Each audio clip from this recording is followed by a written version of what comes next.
নমস্কাৰ সকলো অসমৰ সকলো প্ৰান্তৰ ৰাইজলৈ আমাৰ সাদৰ নমস্কাৰ। আমি ইতিমধ্যে কোভিডৰ যি সংক্ৰমণ ভাৰতবৰ্ষত হৈ আছিলে ই ক্ৰমান্বয়ে হ্ৰাস পাব ধৰিছে। ভাৰতত যোৱাকালিত কোভিডৰ আক্ৰান্তৰ সংখ্যা 1,20,332 জন আৰু মৃত্যুৰ সংখ্যা 3,370 জন। ই অতি ভাল খবৰ, ক্ৰমান্বয়ে হ্ৰাস পাই আহিছে। এই গোটেই কথাটোত আমি সাৱধানতা বৰ্তাই ৰাখিব লাগিব, কাৰণ যদিও সংক্ৰমণ হ্ৰাস পাইছে, যিসমূহ ৰাজ্যত ফেব্ৰুৱাৰী মাহৰ পৰা এই সংক্ৰমণৰ আৰম্ভ হৈছিল সেইসমূহ ৰাজ্যত ক্ৰমান্বয়ে হ্ৰাস পাব ধৰিছে। কিন্তু অসমত যি হ্ৰাস পাইছে ইয়াৰো এটা আমি যদি চাওঁ যে যিসমূহ জিলাত সংক্ৰমণ আগতীয়াকৈ হৈছিল, এপ্ৰিলৰ 15 তাৰিখৰ পিছত হৈছিল, সেইসমূহ জিলাত ক্ৰমান্বয়ে হ্ৰাস পাইছে, গুৱাহাটীত হ্ৰাস পাইছে। কিন্তু আমি দেখিবলৈ পাইছোঁ বাতৰিত যে ডিব্ৰুগড়ত অতি বেছি হৈ আছে, 500-550 লোকৰ আক্ৰান্ত হৈছে দৈনিক। যোৰহাটত আমি যোৱা পৰহি চাইছিলোঁ তেতিয়া 6.19% হৈ আছিলে। যোৱাকালিৰ যি আমি উপায়ুক্ত মহোদয়ে দিয়া হিচাপ দেখিছোঁ টুইটাৰত, সেইমতে 2865 জন পৰীক্ষা কৰাৰ বিপৰীতে 172 জন পজিটিভ হৈছে, অৰ্থাৎ 6% পজিটিভ হৈছে। সেয়ে আমি অতি সাৱধানতাৰে চলিব লাগিব আৰু এই কথাটোত আমি সকলোৱে অতি সজাগ হ'ব লাগিব। আমি সজাগ হ'ব লাগিব, আমাৰ কাষেবাৰে যিসকল লোক আছে তেখেতসকলকো আমি সজাগ কৰিব লাগিব। সকলোৱে সুস্থ থাকিব লাগিব। সমাজত থকা প্ৰতিজন ব্যক্তিৰে ইজনৰ লগত সিজনৰ প্ৰয়োজন আছে। আমি কোনো অকলশৰীয়া নহয়, আমি সকলোৱে মিলিহে সমাজ পাতি বাস কৰি আছোঁ। সমাজ আমাৰ এটা শৰীৰ, সমাজক এটা শৰীৰ হিচাপে ভাবি সমাজৰ সকলো ব্যক্তিক আমি আমাৰ শৰীৰৰ অংগ হিচাপে গ্ৰহণ কৰিব লাগিব। গতিকে আমি অতি সাৱধানতা বৰ্তাই ৰাখিব লাগিব। আমি ভেকচিন লোৱাটো সকলোৱে নিশ্চিত কৰিব লাগিব, নিজেও ভেকচিন ল'ব লাগিব, পৰিয়ালৰ সকলোকে ভেকচিন লোৱাটো আমি নিশ্চিত কৰিব লাগিব। তাৰ লগে লগে যিসকল লোকে এতিয়াও ভেকচিন লোৱা নাই তেখেতসকলৰ ভিতৰত এনে বহুত লোক আছে যি নিজে ৰেজিষ্ট্ৰেশ্যন কৰিব নোৱাৰে। গতিকে তেখেতসকলক আমি ৰেজিষ্ট্ৰেশ্যন কৰাই দিব লাগিব, বা বিভিন্ন আজিকালি অনুষ্ঠানৰ যোগেদি তেখেতসকলে চৰকাৰৰ পৰা সুবিধা লৈ সেইমতে তেখেতসকলে ব্যৱস্থা কৰিছে, আৰু সেইসকলক যোগেদি হ'লেও মুঠতে আমি সকলোকে ভেকচিন লোৱাটো এটা নিশ্চিত কৰিব লাগিব, যাতে সংক্ৰমণ হ'লেও আমাৰ শৰীৰত প্ৰতিৰোধী ক্ষমতাটো থাকে। বৰ্তমান চৰকাৰৰ হাতত ঘোষণা কৰা মতে কোভিডচিল্ড নাই, গতিকে কোভিচিল্ড দি আছে। কোভিডচিল্ড বোধ কৰোঁ দ্বিতীয় ড'জহে দিব, আৰু এতিয়া থিতাতে আমাক প্ৰথম ড'জ নিদিয়ে। গতিকে যিসকলে কোভিডচিল্ডৰ দ্বিতীয় ড'জ ল'বলৈ বাকী আছে তেখেতসকলে নিশ্চিতভাৱে 2-3 দিনৰ ভিতৰত কোভিডচিল্ড ল'ব পাৰিব। কিন্তু আমি এই কথাটো নিশ্চিত কৰিব লাগিব যে প্ৰত্যেকজন মানুহেই, আমি যিসকলে নাজানে তেখেতসকলক ভেকচিন ল'বৰ বাবে ব্যৱস্থা কৰি দিব লাগিব, ৰেজিষ্ট্ৰেশ্যন কৰি দিব লাগিব, বা সহজে ক'ত ল'ব পাৰি সেই ব্যৱস্থাৰ লগত যোগাযোগ কৰি দিব লাগিব। প্ৰত্যেকেই সুস্থ থাকিব লাগিব। আমাৰ মনত এটা ভাৱ থাকিব লাগিব যে সৰ্বে ভৱন্তু সুখিনাম, সৰ্বে সন্তু নিৰাময়া, সৰ্বে ভদ্ৰাণি পশ্যন্তু মা কশ্চিৎ দুঃখভাগ্ ভৱেৎ। সকলোৱে সুস্থ থাকিব লাগিব। সকলোকে সুস্থ হৈ সবল হৈ পেলাই এখন সুস্থ সমাজ গঢ়িব লাগিব, এখন শক্তিশালী ৰাষ্ট্ৰ নিৰ্মাণ কৰিব লাগিব।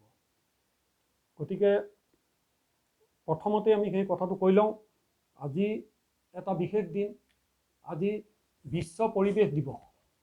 বিশ্ব পৰিৱেশ দিৱস বুলি আমি ইতিমধ্যে বিভিন্ন স্থানত গছপুলি ৰোৱা কাম কৰিছোঁ, বহুতে চৰকাৰেও কৰিছে, বিভিন্ন অনুষ্ঠানেও কৰিছে, বিভিন্ন স্থানত গছপুলি ৰুইছে। এই প্ৰসংগতে কেইটামান কথা অতি দৰকাৰী বুলি ভাবি মই আপোনালোকলৈ আগবঢ়াব খুজিছোঁ যে গছবিলাক যিহেতু নোহোৱা হৈ আহিছে ক্ৰমান্বয়ে, আমি যে গছবিলাক কাটি আহি আছে, প্ৰাকৃতিক সম্পদক মানৱৰ কল্যাণৰ বাবে ব্যৱহাৰ কৰাটো নিশ্চিত হ'বই, এইটো কৰিবই মানুহে। গতিকে গছ সেইকাৰণে কাটিবই।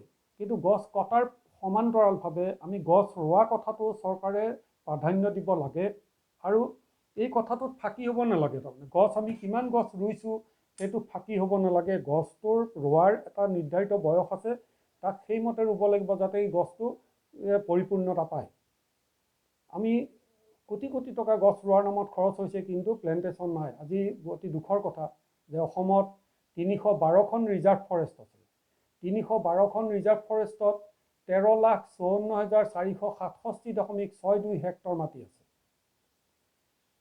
এই ১৩,৫৪,৪৬৭.৬২ হেক্টৰ মাটিৰে ৩,৭৩,৮৭৬.৯৫ হেক্টৰ মাটি বেদখলৰ আছে।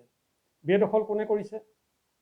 আমি যি আগ্ৰাসন হৈছে, চুবুৰীয়া ৰাষ্ট্ৰৰ পৰা যি আগ্ৰাসন হৈছে, সেই আগ্ৰাসন হোৱা যিখিনি মানুহ ইয়ালৈ আমি অভিবাসী বুলি কৈছোঁ, বিদেশী নাগৰিক বুলি কৈছোঁ, সন্দেহজনক বুলি কৈছোঁ, তেওঁলোকেই এই মাটিসমূহ বেছিভাগ দখল কৰিছে। বেছিভাগ মানে প্ৰায় 99% বুলি ক'লেও ভুল নহ'ব, 99% মাটি তেওঁলোকৰ দখলত আছে। আমাৰ যিসমূহ ৰাষ্ট্ৰীয় উদ্যান আছে, ৰাষ্ট্ৰীয় উদ্যানৰ টোটেল মুঠ ভূমিৰ পৰিমাণ হৈছে ১,৯৭,৮২৬ হেক্টৰ মাটি।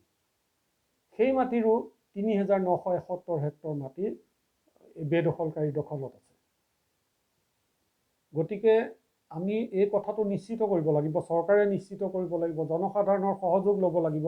জনসাধাৰণো এই কথাটোত অতি সক্ৰিয় হোৱা দৰকাৰ যে এই যি বেদখল কৰিছে মাটি, যিখিনি আমি চৰকাৰে ৰিজাৰ্ভ ফৰেষ্ট কৰিছে, আমাৰ এটা বেলেঞ্চ থাকিব লাগিব যে ইমানখিনি মাটিত আমি মানুহ থাকিলে ইমানখিনি মাটি আমাৰ গছ গছনি থাকিব লাগিব। এই বেলেঞ্চটো থাকিবৰ কাৰণেহে ৰিজাৰ্ভ কৰা হৈছে। গতিকে এই ৰিজাৰ্ভটো আমি নিশ্চিত কৰিব লাগিব যে এই যিখিনি মাটি বেদখলকাৰীৰ হাতত আছে, এইখিনি সম্পূৰ্ণৰূপে উচ্ছেদ কৰি ইয়াত বৃক্ষৰোপণ হ'ব লাগে। বিশ্ব পৰিৱেশ দিৱসৰ দিনা আমাৰ চৰকাৰৰ বা অসমৰ ৰাইজৰ মনত এটা সংকল্প হ'ব লাগে যে আমি এই মাটিখিনিত বৃক্ষৰোপণ হোৱাটো নিশ্চিত কৰাটো, চৰকাৰে নিশ্চিত কৰাটো বিচাৰিছোঁ।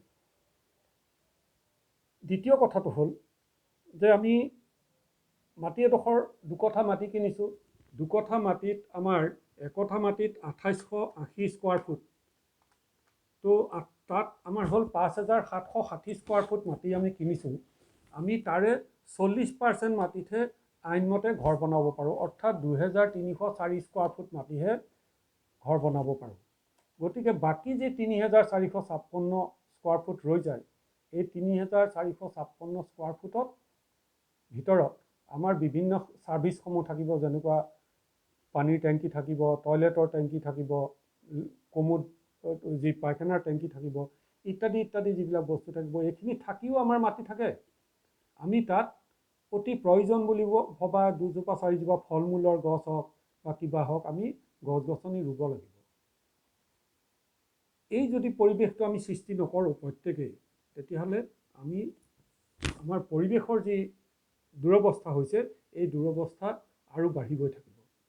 এতিয়া যিসমূহ অঞ্চল কৃষিভূমি আছে, যিসমূহ মানুহে বিভিন্ন শাক পাচলিৰ খেতি, ফল মূলৰ খেতি কৰে, সেইসমূহ মানুহৰ ভিতৰত বহু অঞ্চল এনেকুৱা ওলাইছে য'ত বান্দৰৰ উপদ্ৰৱত একো খেতি কৰিব পৰা নাই।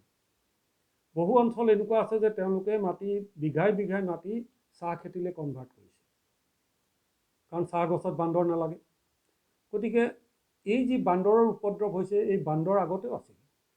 বান্দৰৰ উপদ্ৰৱ হোৱাৰ মুখ্য কাৰণটো হৈছে যে যিসমূহ আমাৰ গছ গছনি আছিল, সেই গছ গছনিসমূহ আমি কাটি পেলাইছোঁ।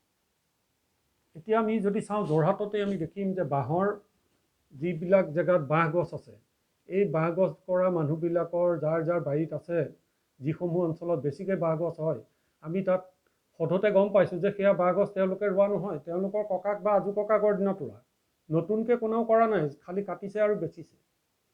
আমি যদি এনেকুৱাই কৰি থাকোঁ, তেতিয়াহ'লে এই পৰিৱেশ কেনেকৈ ৰক্ষা হ'ব? বিশ্ব পৰিৱেশ দিৱস বুলি আমি এদিন গছপুলি ৪টা ৰুলোঁ আৰু তাতেই আমাৰ পৰিৱেশ ৰক্ষা হৈ যাব, এনেকুৱা নহয়। আজি মই যেতিয়া ৭০ চনত স্কুললৈ অহা যোৱা কৰি আছিলোঁ, চৰকাৰী বালক বিদ্যালয় যোৰহাট, তাৰ দেৱালৰ কাষে কাষে, সীমাৰ কাষে কাষে কিছুমান জৰি গছ আছিল, বটগছ আছিল, বটবৃক্ষ। এইবিলাক হয়তো ২০০-২৫০ বছৰ পুৰণি গছ আছিল। এই গছবিলাকৰ সৰহ সংখ্যকেই ভাগি ছিগি গ'ল বা কিছুমান ৰাস্তা বহলাইছে, উঠাই দিলে। আমি জানো নে নাজানো যে ই অক্সিজেন বায়ুত অক্সিজেন দিয়াৰ এটা মূল কাৰক এই গছবিলাকে অক্সিজেন দিয়ে।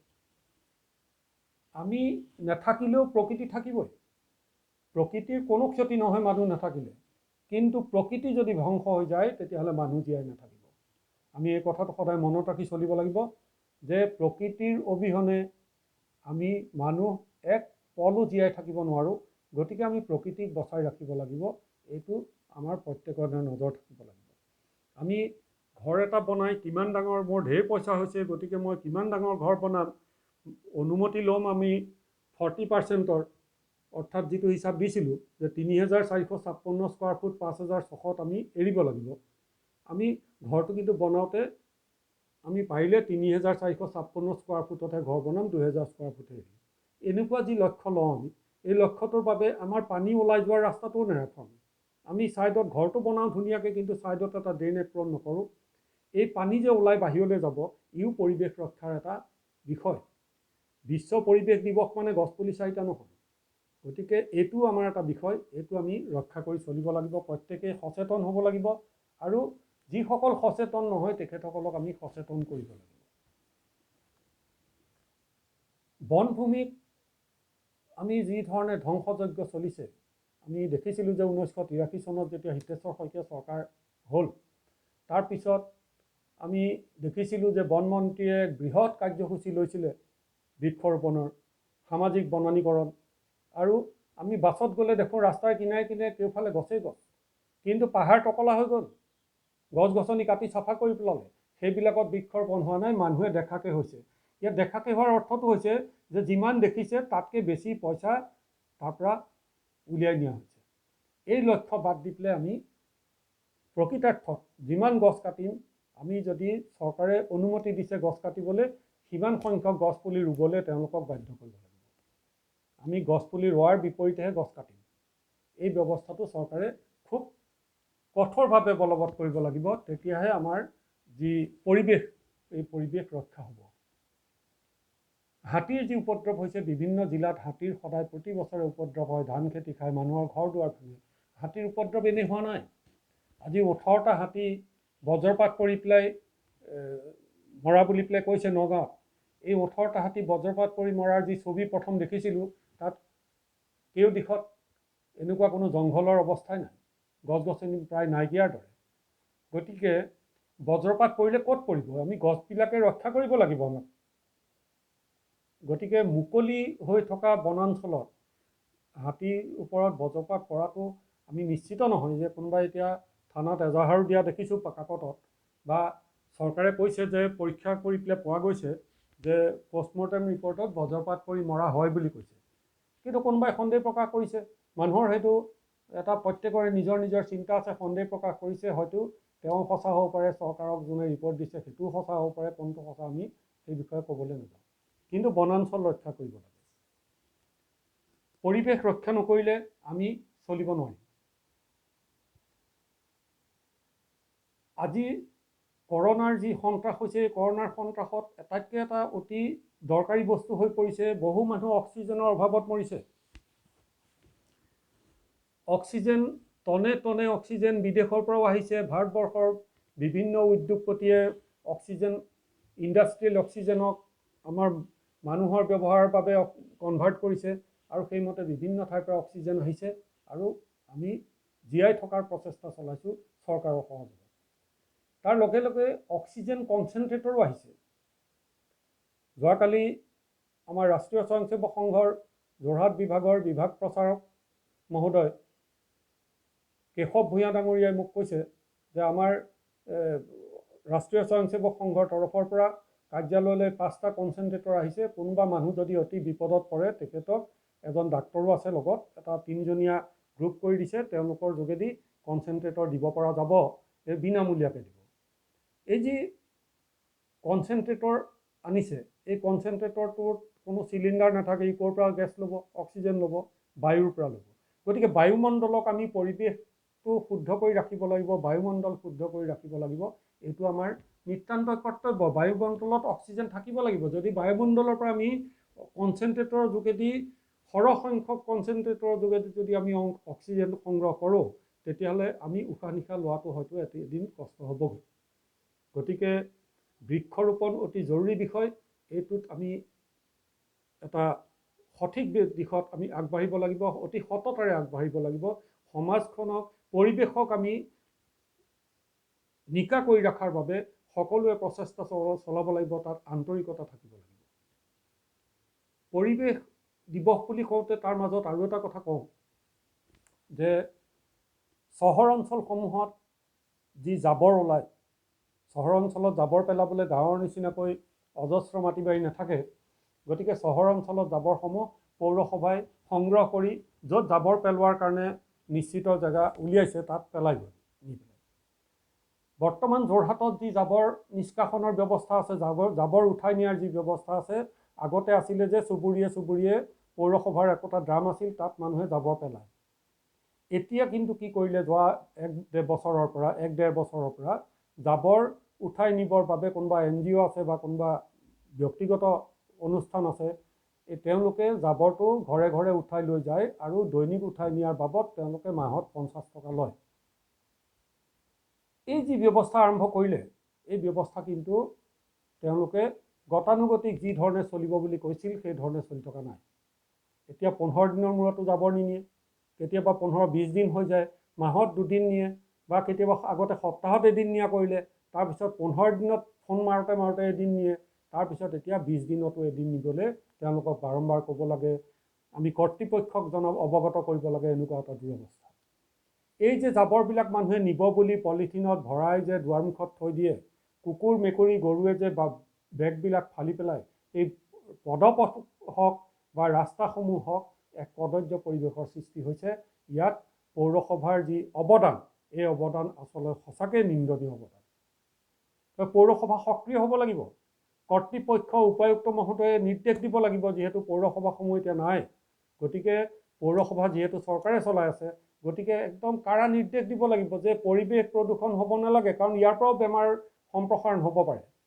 এই বেমাৰ নহয় অন্যান্য বেমাৰ হ'ব। আগন্তুক বাৰিষাৰ ছিজনত বিভিন্ন অন্যান্য ৰোগ আহি আছে, এনকেফেলাইটিছ আহিব, মেলেৰিয়া আহিব। এইবিলাক পৰিৱেশ যদি আমি প্ৰদূষিত কৰোঁ, তেতিয়াহ'লে কম ঠাইৰ ভিতৰত যদি আমি কেউফালে জাবৰ সদৃশ জেগা হয়, তেতিয়াহ'লে এই পৰিৱেশ নাথাকিব। 4টা গছ পুলি ৰোৱাই পৰিৱেশ দিৱসৰ উদ্দেশ্য নহয়। বছৰত এটা পৰিৱেশ দিৱস আহিব, আমি সেইদিনা গছ পুলি 4টা ৰুম আৰু ধুমধামেৰে আমি ধুনীয়াকৈ ফটো তুলি পিছদিনা কাগজত চাম, আমি টিভিত চাম। এইটো আচলতে বিশ্ব পৰিৱেশ দিৱসৰ উদ্দেশ্য নহয়। পৰিৱেশ সুস্থ থাকিব লাগিব। প্ৰধানমন্ত্ৰী মহোদয়ে স্বচ্ছ ভাৰতৰ কথা কৈছে, এইটো স্বচ্ছ ভাৰতৰ বিপৰীতে যোৱা এক পদক্ষেপ হৈছে। গতিকে চৰকাৰ সেই বিষয়ত সচেষ্ট হ'ব বুলি আমি আশা কৰিছোঁ। চৰকাৰে অতি কঠোৰ ব্যৱস্থা ল'ব বুলি ভাবিছোঁ, যাতে কোনো কাৰণতে দৈনিক জাবৰ ৰাস্তাত যাতে কোনো থ'ব লগা নহয়, কুকুৰ মেকুৰী গৰুৱে যাতে ঠঙা ফালি পেলাই জাবৰে সিঁচৰিত কৰিব নোৱাৰে, পৰিৱেশ যাতে প্ৰদূষিত নহয়, এই কথালৈ লক্ষ্য ৰাখিব লাগিব। আৱৰ্জনাসমূহ নি পেলাই য'ত থ'ব, সেই ঠাইত যোৱা বছৰ এনেকুৱা এটা হৈছিলে যে কেউফালে আমি শুনি আছিলোঁ, মানুহৰ মুখত ছ'চিয়েল মিডিয়াত দেখিছোঁ যে তাত পলিথিনবিলাক জ্বলাই দিলে। 2 মাহ দিন জ্বলি আছে। এই ধোঁৱাৰে সেই অঞ্চল যিহেতু জনবসতিৰে পূৰ্ণ অঞ্চল, গতিকে সেই গোটেই অঞ্চল বা চহৰৰ এক অংশ যোৰহাটত এই প্ৰদূষণেৰে ভৰি গৈছে, পলিথিন পৰা ধোঁৱাৰ গোন্ধেৰে। ই জনস্বাস্থ্যৰ বাবে সাংঘাতিক অপকাৰী। পৌৰ শব্দৰ অৰ্থ কি? গতিকে চৰকাৰে এই কথাটোত সঠিক সিদ্ধান্ত ল'ব লাগিব যে এইসমূহ আমি নষ্ট কৰিবৰ কাৰণে জনবসতিহীন এলেকাত এডোখৰ মাটি লৈ তাত কৰিব লাগিব। আৰু তাকে নকৰি আমি কৰিব পাৰোঁ কি, যে এইসমূহ বস্তু ৰিচাইকেল হয়, অৰ্থাৎ বা সেইসমূহৰ পৰা আমি শক্তি উৎপাদন কৰিব পাৰোঁ, পাৱাৰ প্ৰডাকশ্যন হয়। এতিয়া ক'ৰবাত হৈ আছে পাৱাৰ প্ৰডাকশ্যন। গতিকে এই জাবৰসমূহক আমি একোটা ভাল কামত লগাব পাৰোঁ। এই ভাল কামত কোনে লগাব? চৰকাৰে লগোৱাৰ বাবে উৎসাহিত কৰিব লাগিব কাৰোবাক, কোনোবা ব্যক্তিগত খণ্ডৰ মানুহক, বা চৰকাৰে কি ধৰণে ভাবে কোনটো কৰিলে ভাল হয়, এইটো চৰকাৰে কৰিব লাগিব। এইসমূহ এনেকৈ জ্বলাই দি পেলাই পৰিৱেশ নষ্ট কৰিব নালাগিব। বিশ্ব পৰিৱেশ দিৱসৰ দিনা আজি মোৰ এইটো চৰকাৰলৈ এটা আহ্বান ৰাইজৰ হৈ, যে এনেদৰে এনেকুৱা কাম কৰিব নালাগে যি কামেৰে মানুহৰ জনস্বাস্থ্যৰ হানি হ'ব পাৰে। আজি নতুন চৰকাৰে এক পদক্ষেপ লৈছে কেউফালে ড্ৰাগছৰ যিসকল ব্যৱহাৰকাৰী হওক বা যোগান ধৰোঁতা হওক বা মিডলমেন হওক, যিসমূহে সৰবৰাহ কৰে, তেওঁলোকক ধৰিছে। দৈনিক ইমান হাৰত ধৰিছে যে বিৰোধী পক্ষৰ পৰা প্ৰাক্তন মন্ত্ৰী ৰকিবুল হুছেইনে কোনোবা এটা টিভি চেনেলত কোৱা শুনিলোঁ যে চৰকাৰৰ এই ড্ৰাগ বিৰোধী অভিযানটো অতি সুন্দৰ হৈছে, আমি বৰ প্ৰশংসা কৰিছোঁ। আমিও চেষ্টা কৰিছিলোঁ, মই মন্ত্ৰী থাকোঁতেও চেষ্টা কৰিছিলোঁ, আৰম্ভ কৰিছিলোঁ, ধৰিছিলোঁ, কিন্তু এইটো আমি ধৰি ৰাখিব নোৱাৰিলোঁ, গতিকে আমি সফল নহ'লোঁ। এই সফলতা বিফলতাৰ আঁৰত কিছু কথা আছে। তেখেতসকলে এটা পৰ্যালোচনা কৰিব লাগিছিলে যে কিয় সফল নহ'লোঁ, ক'ৰবাত কিবা এটা খুঁত আছে। একেজন পুলিচ বিষয়া য'ত আছিলে, আজি সেইটো এটা চৰ্চাৰ বিষয় হৈছে, বিভিন্ন পৰ্টেল নিউজতো দেখিছোঁ আমি, বা চেনেলতো কোনোবাই চৰ্চা কৰিছে, বা চৰকাৰক সমালোচনা কৰা কোনোবা চেনেলেও সেইটো কথা কৈছে যে অমুক মানুহজন অমুক জেগাত আছিল, তেখেতৰ তাত এনেকুৱা হৈ আছিল, এতিয়া তেখেতে অমুক জেগালৈ আহি ইমান মানুহ ধৰিছে, কথাত কাৰণটো কি? আকৌ যি জেগাৰ মানুহজন সেই জেগালৈ গৈছে, তেখেতেও তাত গৈ পেলাই খুব সফলভাৱে ড্ৰাগছৰ বিৰুদ্ধে এখন যুদ্ধ কৰিছে। ইয়াৰ গুৰিত আচলতে তেখেতসকলক দায় দোষ দি আমি লাভ নাই। আমাৰ দায় দোষ হৈছে বৰমূৰীয়া। যদি চৰকাৰৰ যদি সদিচ্ছা থাকে আৰু চৰকাৰ যদি কঠোৰ হয় বিষয়টো যে এই কামটো হ'বলৈ নিদিওঁ, তেতিয়াহ'লে সেই কামটো হ'ব পৰাৰ কোনো ক্ষমতা নাই। গতিকে চৰকাৰ কঠোৰ হৈছে। চৰকাৰ কঠোৰ হোৱাৰ বাবে কোনেও কাকো ফোন কৰি কোনো পুলিচ বিষয়াক ক'ব পৰা নাই যে অমুক মোৰ নিজৰ মানুহ এৰি দিয়ক বা অমুকক এৰি দিয়কহে, এনেকুৱা ধৰণৰ কথাটো ক'ব পৰা নাই। গতিকে এতিয়া সফল হৈছে, তেতিয়া সফল হোৱা নাছিল। এই যে কথাটো তেখেতসকলে যে অনুধাৱন কৰিছে, তেখেতসকলে যে এটা নিজৰ ভিতৰত যে এটা পৰ্যালোচনা কৰিছে, এইটো খুব ভাল হৈছে। আৰু এই ধৰণৰ বিৰোধী পক্ষৰ মানুহে যে প্ৰশংসা কৰিছে চৰকাৰৰ কামটোক, তেওঁলোকে বুজিছে যে আমাৰ এইটো ভুলৰ কাৰণে, আমি আমাৰ নিজৰ স্বাৰ্থত কৰা ভুলৰ কাৰণে আমি তেতিয়া এই বন্ধ কৰিব পৰা নাছিলোঁ। এতিয়া চৰকাৰে সেই ভুল কৰা নাই, গতিকে চৰকাৰ সফল হৈছে। এই ভুল কথাখিনিকে তেখেতসকলে যদি ভাবে যে আমি যি এই 3,73,876.95 হেক্টৰ মাটি বেদখল হৈছে, এই বেদখল হোৱা মাটিখিনিও বেদখল মুক্ত কৰি ইয়াত সামাজিক বনানীকৰণৰ যোগেদি আমি সেই ভূমিক ৰিজাৰ্ভ ফৰেষ্টক আমি সুৰক্ষিত কৰোঁ। এই কামটোতো চৰকাৰে খুব সদিচ্ছাৰে লাগিব বুলি মই ভাবিছোঁ এই চৰকাৰক, কাৰণ চৰকাৰৰ যি ইচ্ছা শক্তি দেখিছোঁ, এই ইচ্ছা শক্তিৰ পৰা আমি বুজিছোঁ যে চৰকাৰৰ যি ৰিজাৰ্ভ ফৰেষ্ট আছে, এইখিনি দখলমুক্ত কৰাৰ এক প্ৰচেষ্টা হয়তো অতি সোনকালে চলাব। গতিকে ৰকিবুল হুছেইন ডাঙৰীয়াৰ দৰে তেখেতৰ নেতৃত্বত বিৰোধী পক্ষৰ সকলোৱেও এই কথাটোত সমৰ্থন কৰিব। তেখেতসকলে নোৱাৰিলে, কিবা কাৰণত, কিবা স্বাৰ্থত তেখেতসকলৰ আঘাত হয় কাৰণে তেখেতসকলে নোৱাৰিলে। সদিচ্ছা যিহেতু এই চৰকাৰৰ আছে, এই চৰকাৰক কৰাত তেখেতসকলে পূৰ্ণ সহযোগিতা আগবঢ়াব বা সমৰ্থন আগবঢ়াব বুলি ভাবিছোঁ। এই কথাবিলাক আমি প্ৰতিটো কথাই চৰকাৰখনক ৰাইজে ভোট দি পেলাই যেতিয়া বহুৱায়, তেতিয়া ৰাইজৰ আকাংক্ষা থাকে বহুত। এই আকাংক্ষাখিনিক বাদ দি পেলাই আমি ব্যক্তিগত স্বাৰ্থলৈ যেতিয়া গুচি যাওঁ, তেতিয়া আমি বহুত কামেই কৰিব নোৱাৰা হৈ যাওঁ। গতিকে যোৱা 70 বছৰত আমি বা 73 বছৰত আমি দেখিছোঁ যে চৰকাৰসমূহ আমি পাতিছোঁ, জনতা চৰকাৰ পাতিলোঁ, অসম গণ পৰিষদৰ চৰকাৰ পাতিলোঁ, আকৌ কংগ্ৰেছ চৰকাৰ আহিল, আকৌ অসম গণ পৰিষদ চৰকাৰ আহিল, আকৌ কংগ্ৰেছ চৰকাৰ আহিল, মাজতে অসম জনতা দলৰ চৰকাৰ হ'ল। কিন্তু চৰকাৰ হ'ল, ৰাইজৰ আশা আকাংক্ষা আবেগেৰে একেবাৰে ভৰি থাকিল যে এইবাৰ কিবা এটা হ'ব, কিন্তু একো নহয়। তাৰ মূল কাৰণটো হৈছে যে চৰকাৰৰ মুখ্যমন্ত্ৰীজনৰ সদিচ্ছা থাকিব লাগিব। সদিচ্ছা নথকালৈকে, তেখেত কঠোৰ নোহোৱালৈকে এই কামবিলাক সম্ভৱ নহয়। সকলো বিভাগ চৰকাৰৰ নিৰ্দেশনাত চলে। পুলিচ বিভাগ সম্পূৰ্ণ পুলিচ বিভাগৰ কৰ্মটো চৰকাৰৰ যি চৰিত্ৰ আছে, এই চৰিত্ৰ প্ৰকাশ পায়। তেওঁলোকে নিজাকৈ বহুত কাম কৰিব নোৱাৰে, অথচ পাৰে, তেওঁলোকে কৰিব পাৰে। কিন্তু চৰকাৰে যেতিয়া হকা বাধা দিয়ে, যেতিয়া তেওঁলোকে ধৰা মানুহ এজনক এৰি দিব লগা হয়, তেতিয়া তেওঁলোকৰ মনোবল ভাগি যায়। আৰু এই চৰকাৰৰ দিনত আমি দেখিছোঁ যে তেখেতসকলে সম্পূৰ্ণভাৱে এৰি দিছে যে আপোনালোকে ধৰক, কিন্তু ধৰিব লাগিব, এইটো নাইকিয়া কৰিব লাগিব। আমি ভৱিষ্যত প্ৰজন্মক ৰক্ষা কৰিব লাগিব। ভৱিষ্যত প্ৰজন্মক যদি ৰক্ষা কৰিব নোৱাৰোঁ তেতিয়াহ'লে একত্ৰিত হৈ মানুহ থিয় হ'ব নোৱাৰিব। আমি বিশ্বাস কৰিছোঁ যে ইয়াত এটা হয়তো আন্তঃৰাষ্ট্ৰীয় এটা পৰিকল্পনা থাকিব পাৰে যে অসমত যাতে এই মানুহখিনি, অসম পশ্চিমবংগৰ মানুহখিনি যাতে, যিখিনি থলুৱা মানুহ আছে এই মানুহখিনি যাতে একত্ৰিত হৈ থিয় দিব নোৱাৰে।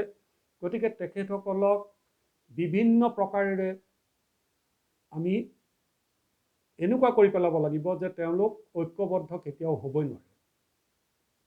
জাতিৰ নামত, ভাষাৰ নামত, নিচাযুক্ত আহাৰৰ নামত চব বিস্তৃতভাৱে এটা এটা সৰু সৰু গোটলৈ যেতিয়া ৰূপান্তৰিত হৈ যাব তেতিয়া মানুহ ঐক্যবদ্ধ হৈ থিয় হ'ব নোৱাৰে।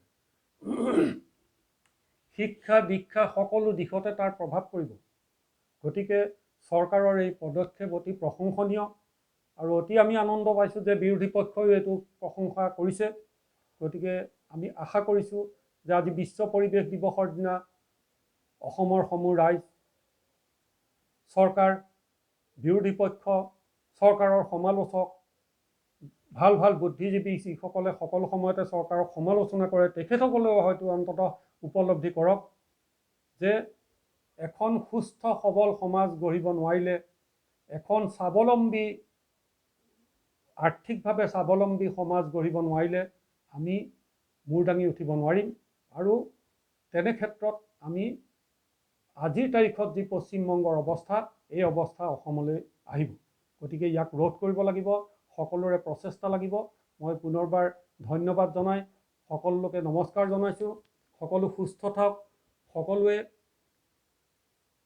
দেশৰ স্বাৰ্থত, সমাজৰ স্বাৰ্থত, নিজৰ স্বাৰ্থ পৰিহাৰ কৰি যাতে এখন শক্তিশালী সমাজ গঢ়াত সহায় কৰিব পাৰে তাৰ বাবে বৰঙণি যোগাওক, বিৰোধী পক্ষই যোগাওক, সমালোচকসকলেও জগাওক, নিজৰ ভিতৰত আত্মসমালোচনা কৰক। টিভিত কৈ নিদিব, কাৰণ আপুনি সদায় কৈ থকা কথাটো আকৌ ওলটাকৈ ক'লে বেয়া হ'ব। নিজৰ ভিতৰতে আপুনি সমালোচনা কৰক, নিজে কি ভুল কৰি আছে এইখিনি ভাবক। আমি যে যিখিনি কৈছোঁ সেইখিনিয়ে শুদ্ধ নহ'বও পাৰে, কিন্তু এটা কথা ঠিক, এইটো আমি সমালোচনা কৰোঁ বা নকৰোঁ যে প্ৰকৃতি আমি নাথাকিলেও চলি থাকিব, এই কথাটো তেখেতসকলে বুজক। গতিকে প্ৰকৃতিৰভাৱে থাকিবৰ বাবে আমি সহায় কৰিব লাগিব, আমি প্ৰকৃতিক ধ্বংস কৰিব নালাগিব। সকলোৱে সুস্থ থাকক, কৰোণামুক্ত থাকক, সাৱধানে থাকক। আমি কাম কৰিব লাগিব আৰু এক আৰ্থিকভাৱে স্বাৱলম্বী জাতি হৈ থিয় হ'ব লাগিব। আমি চৰকাৰে কৰা ভাল কামবিলাকক সমৰ্থন কৰিম, চৰকাৰে যদি কিবা বেয়া কৰে আমি 10 বাৰ চিঞৰি ক'ম। এই মনোভাৱেৰে আমি পুনৰবাৰ সকলোকে ধন্যবাদ জনাই ইমানতে সামৰিছোঁ।